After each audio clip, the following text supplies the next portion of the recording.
বিশ্বশান্তি ও নিরাপত্তা, মানবাধিকার, বিশ্বব্যাপী জীবনমানের উন্নয়ন, ন্যায় বিচার, ন্যায্যতা ও সমতা প্রসারে জাতিসংঘ অনস্বীকার্যভাবে ভূমিকা রেখেছে।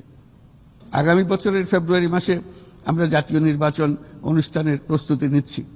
পাশাপাশি স্বচ্ছতা ও জবাবদিহিতা, আইনের শাসন নিশ্চিত করবার জন্য আমাদের নিরবচ্ছিন্নভাবে নাগরিক বান্ধব সংস্কার চালিয়ে যাচ্ছি।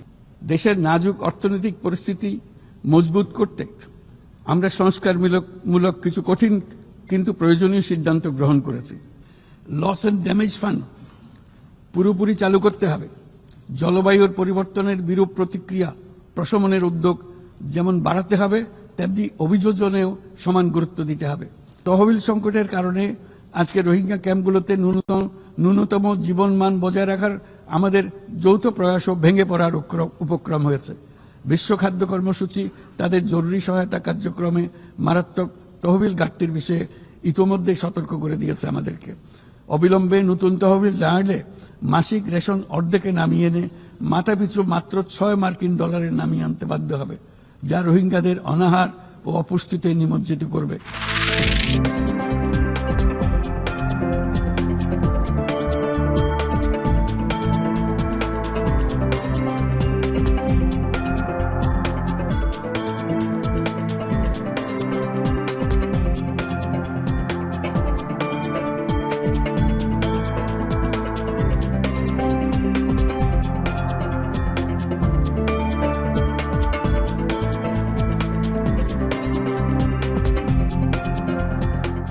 যারা অতীতের নির্বাচনের সাথে অবৈধ কাজের সাথে সংশ্লিষ্ট ছিলেন তাদেরকে আমরা নির্বাচনী দায়িত্ব থেকে দূরে রাখব, তাদেরকে নির্বাচনী দায়িত্ব পালন করতে দিব না।